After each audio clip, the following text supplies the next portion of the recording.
users, India has set the stage to become a $1 trillion digital economy by the year 2025.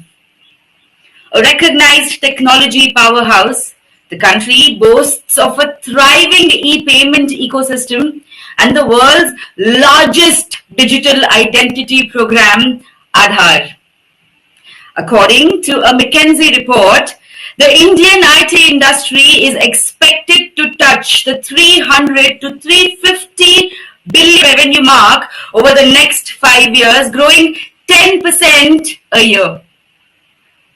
This growth will come primarily on the back of digital services, which currently account for 30% of the industry revenue. As the COVID-19 pandemic wreaks a havoc on the economy, the tech-driven ecosystem has taken center stage, not just in ensuring business continuity, but also in leading the recovery from the COVID pandemic. Tech is now accelerating fundamental shifts in business parameters and business models globally. Banking and payments are among the core areas that have witnessed a surge in digital adoption, along with healthcare, retail, education, and agriculture, among others. While the digital approach has been the talk of the town for quite some time, the pandemic has drastically augmented the pace of the adoption of digital technologies. The post-COVID world is going to witness an exponential rise in disruptive business models, emergence of new delivery mechanisms, and an increase in the influence of the remote workforce on the industry, all of which will serve to encourage all business enterprises to reimagine and to reinvent future trajectories of growth. To talk more about transformations in the tech industry and overall the business sector, Industry Live brings to you the Tech India Transformation Convention TITC 2021, presented by Cartmax by Green Honchos, supported by VRAR Association with Sugarbox Networks and Ambab Infotech Private Limited as the session partners. We have an interesting video of Cartmax by Green Honchos. Let's have a look.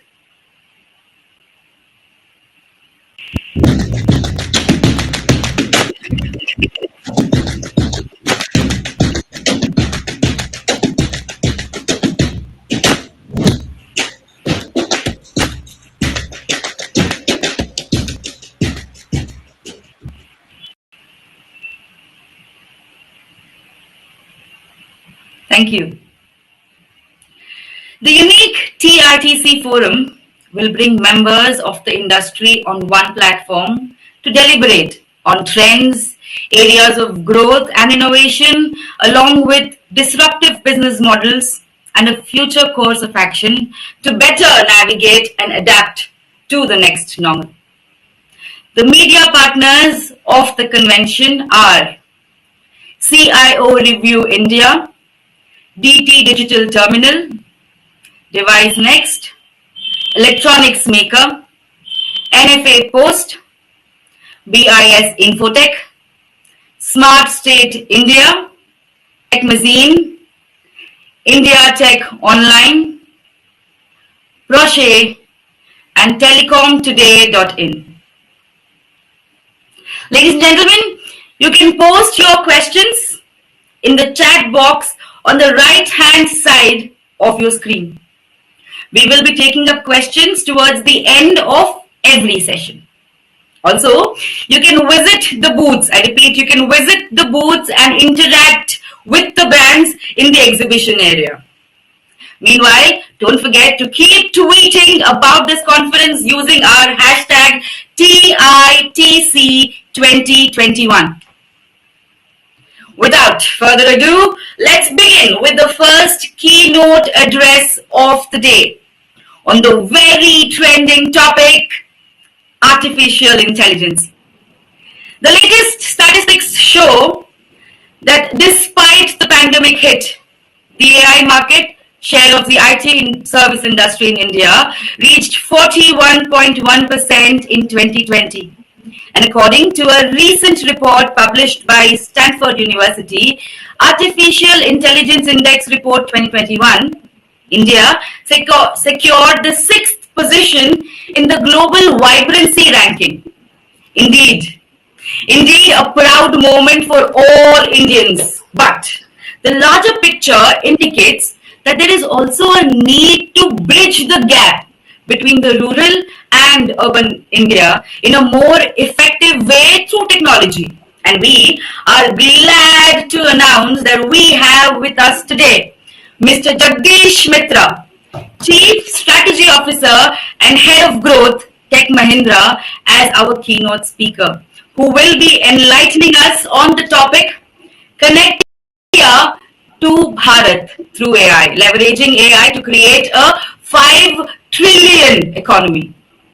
To know more about the speakers, you can download the show catalog from the upper tab on the right hand side of your screen called the handout bag. If you're ready, ladies and gentlemen, please put your hands together as we welcome Mr. Jagdish Mitra, Chief Strategy Officer and Head of Growth, Tech Mahindra, our keynote speaker. Thank you, Sneha.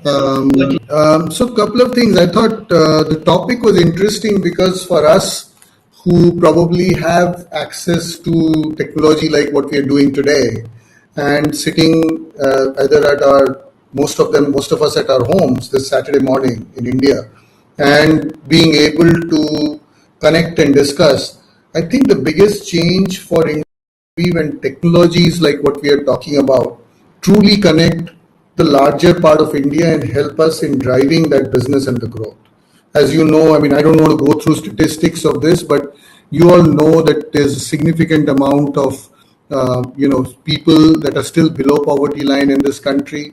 There's still people who are, we saw that during the migration, we saw that especially during this last 18 months of the pandemic, how it has impacted not just businesses but actual livelihood. And that I think could be the biggest contribution if you were able to make sure technology. And the reason I thought it would be important for us to talk about that is because from a perspective of every technology, every word, every business has its own role to play depending on the socio-economic character of that country. So while AI has a very different role to play in a developed or a Western market or in the US or Europe, it has a very different role to play here. Similarly for anything, smart cities, take any of this. They don't go out of need or use. Their context in the way it's supposed to be used. And that's where I can sort of bring this conversation to and therefore connect to Bharat through AI. We always know we are a country which is an interesting, right? We are, from our perspective, it's something that we allow launching our own space rockets to where we are use the notebooks from the remotest of corners, an unequal development, and what can therefore AI do? Will it be the one sort of this morning's call on platform and tell us what were the keywords that Jagdish used or what that Sneha used while introducing, and therefore how to pitch it. That's something very standard for anywhere in the world and the way. But what AI can do is for the larger country, and I think that's where the biggest challenges lie. And I think the challenges are primarily in the area of increasing. This is still our largest employment, which is agriculture. Our productivity is probably amongst the lowest in the world, and therefore you hear all this challenge. And imagine AI can enable our farmers, enable technology so easily used, therefore the productivity goes up. And it should be something that we should be, as people on this call, as tech, can always say it's the government's job, or it's the government can say business is not investing, and we can keep arguing. But the bottom line is that if each of us think about what we can do with this, each of these can make us truly a journey towards a 5 trillion economy. Agriculture, with the largest employment, a significant land base, we are nowhere in terms of productivity to something like a Netherlands. What would take it to do it? That doesn't mean jobs go away. It produces some of the best products and quality products that we can produce from India to the world. And that's the opportunity. Our cities are not efficient because we have urbanized without, the problem is we had jobs here and people came, and we have created a very, very, very strong mesh of chaos. And that's where our smart cities can come in. Our smart cities don't need to tell me whether my AC needs to be on when I come home or my microwave needs to warm up the food before it coming. That's not our real problem. Our real problem is health, cleanliness, smart movement of traffic, usage of efficient energy across our light bulbs, our lamps, our street lamps, everything put together. That's what efficiency and the need for smart cities is. Garbage collection, everything, so that we build a healthier society than where we are today. Similarly, commerce. In spite of the Jan Dhan Yojana, which has done tremendous work, in spite of the JAM, which is such a fundamentally strong capability that we have created with our stack, we still have more than 60% of our people not on the banking sector. We are using it. Health, we saw what happened during the pandemic. We are not ready for it. If tomorrow something, and this is only the beginning, I mean, there can be enough conspiracy theories about whether this was man-made virus or not man-made virus. The reality is that when it comes and hits us, we have got nothing to do to be able to help it and make it happen. And therefore, as long as you don't have a healthier country, you can never have a productive country. If you don't have a productive country, your GDP towards a 5 trillion will remain a pipe dream because you're spending more and more money on this. So what can healthcare for all mean? So these are, to me, and I'm sure there is a whole plethora of lists, but to me, I felt these are the key problems. But what is at the heart of the India's digital inclusion journey, and how can AI help? The democratization is a key word that we constantly use in every aspect, and it's used loosely enough. So I just want to make sure that what does democratization of AI mean in our context? It basically means two aspects. It means that it is more accessible to wider range of businesses and to the users and to the end user, so that it does not become one, extremely nerdy stuff which no one knows what the hell AI is about, but everyone talks about it, and we don't know how to use it, leverage it. To us as a country, it should be so simple to use. An example could be a Google search on voice. It's such a useful tool that you don't have to know what goes at the back end for it to work. But on the other hand, you have a capability to be able to deliver that across the board. And that's where your opportunity lies for you to be able to drive democratization. And democratization also means that you will create different layers of people. Our tech companies like us love to create this aura around things, saying that this is so tough that unless and until you are extremely nerdy, you'll never be able to use it. And that's the barrier that we need to break. The understanding of AI applications and may I make AI accessible to all, so that price of using AI becomes needed for this kind of a social status. For examples, we in Tech Mahindra did a few things, and that comes in handy. We created a language, a native language, with our setup called Makers Lab, the innovation setup we call lab. And what we are starting to do is to training schools and going from place with native language. So this is called Bharat markup language. And this is something that we have now done with 30 plus school, covering 3,000 teachers and 50,000 students. Our whole idea is to make sure that people get to understand this and start to make sure that if you know Gujarati or Marathi or Bengali or Odia or Tamil, you are not constrained and by only wanting to know how to code in English before you start to do it. So to me, I think these are the kind of democratization processes that you got to do. We did during the COVID-19, we set up a COVID-19 chatbot, which every user across all our associates and their families and our partners in the US and Europe whose families are in India were able to see, and we could provide that. So those are things that do with using of technology, and these are some of the examples that I thought we'll bring. So what are some of the things that we should probably do to bring an inclusive, democratized AI? For businesses, you have to make sure that you're constantly asking the question that what am I doing with the data? if I'm connecting with so much amount of humongous amount of data, whether it's IT, OT integration, whether it is spatial data, whether it is regular enterprise data, whether it is user sending you information about their data, what are you doing with that data? Because data on its own sitting in your storage areas and cloud is only making those companies richer, and you're not getting a value out of it. So in our company's terminology, we call it run, change, and grow. Are you helping using the data to run your business efficiently? Are you to change your business to the customer, and are you using the data to create business and therefore the growth? For academia, the question to be asked is, are our skill levels tuned with what the business is doing about AI and data sciences? I mean, look at what we are doing in the West. And I think our mindsets need our businesses that today skills are more than degrees. And I think it's very, very important for us, academia, to push more skilling. For example, NASSCOM, along with NASSCOM in TechM, we have created a future skills program, which aligns business-oriented courses so that we know people that are coming out know exactly what is required for the businesses to deliver. And academia has to constantly push their students saying, how many industry projects are you doing? What problems are you solving? What hackathons are you driving?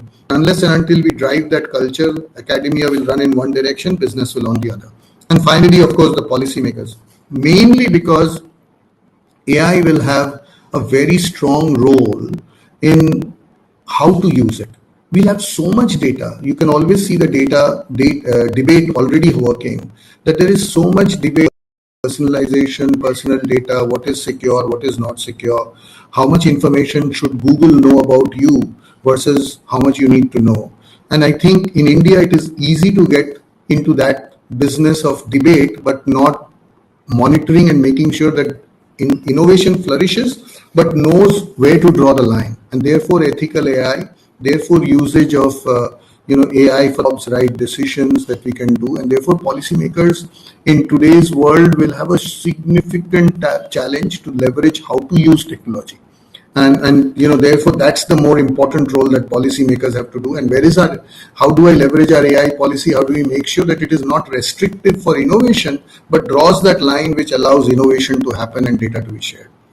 Finally, AI, I think, and all of us on this call cannot forget what the father of the nation had said, that if we all start in our own simple way, in a gentle way, we can shake the world. And AI has the power and the capability and the opportunity to not just shake India, but shake the world. And we do, by the way, as we saw, need a lot of help in terms of what we can do to, help and benefit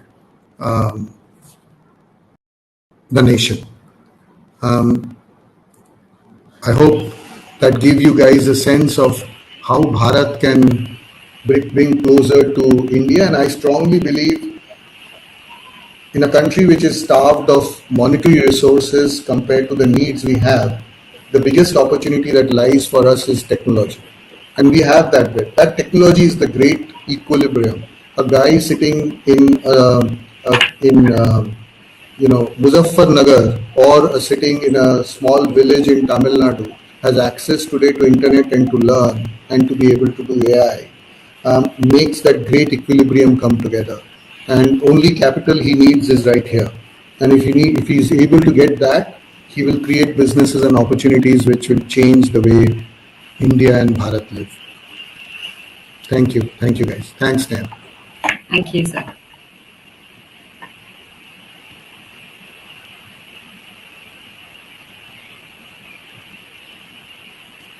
Sneha, Thank you. Process. I mean, is there any questions you need to answer, or? Yeah, we will move on to the questions. If you have any questions, please. Type it down in the Q&A section on the right-hand side of your screens right away. If you have any questions that you would like Mr. Mitra to answer, or if you have any queries, any doubts that you'd want a clarification for, we could just take that away right away as questions from the Q&A section on the right-hand side of your screen. If anybody has any questions, we'll be taking them now. Mr. Mitra, we'll just take a minute while we wait for the questions to come in. Otherwise, we shall move on. Sure. All right. Once again, if you have any questions about how we bridge the gap, sir has very well explained it. But even otherwise, if you have any questions with respect to how we are going to be bridging the gap between India and Bharat, making it come together, please drop it down in the Q&A section on the right hand side of your screen. Thank you. Wait for another. Yes. I have one question for you here, Mr. Mitra. The question is, what can be done for R&D sector in India so that we can excel in this field? What can be done for the R&D sector in India so that we can excel in this field? And this question is asked by Mr. Prasad. Prasad. Prasad Yes. Madhukar. Yes. Okay. Hi. Yeah. Hi, Prasad. I think a lot can be done in the R&D sector. As you know, it's the most underutilized sector or under-focused sector in the country. We tend to have some businesses, but most of the R&D seems to be the government's prerogative. That can't be the way businesses can build for the future. And if you want to leverage this, then industries will need to be able to invest significantly. Our percentage share tends to be even sub 1.5%, 2% type number, or even lower on an average, compared to the Western world where the industry invests anywhere up to 4 to 5% or even more on R&D. Now, how do you do that? Why don't people do it? Because I think the policies and the businesses need to come together. The policies need to give it's like, when you are starting off a race, you need a little bit of a push. And I think that inertia is today stopping us from doing that. The way we need to probably look at it is work with the government to give us a little bit push and say that, hey, listen, we want to create our own telecom network. Like, for example, the government is talking about as part of the Atmanirbhar program. Or we need to create our own products on semiconductors or chips, which we haven't started yet. But it requires significant investment. If those pushes come together in the very beginning, and it will not come one way, saying the government write off all tax and businesses benefited, it won't work in that model. But we probably are now. So I'm part of both FICCI and CII in their committee to look at it. What we are trying to do is to create policies that will push governments, businesses to invest a lot more on R&D. And if they can do that, they will do excellently well in terms of transmitting our R&D back into our products. That's important for not just global domination or anything of that nature, but to make sure that you are making the right kind of solutions and constantly investing in it. I see another question from Prasad about Tech Mahindra initiatives in digital agriculture. So, Prasad, I think from our perspective, agri-tech as a vertical, we've just sort of launched.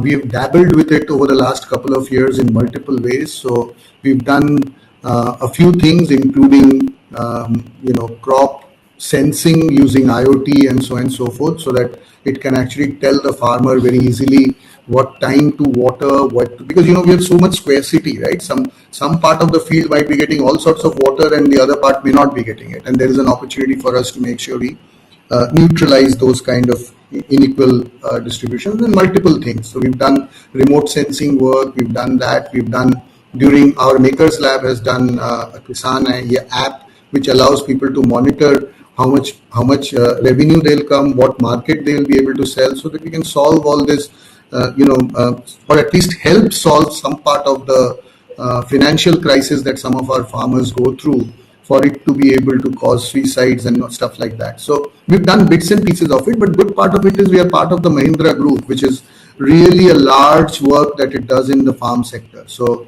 it produces the world's largest number of tractors. It does a lot of work around Mahindra financing, around loans.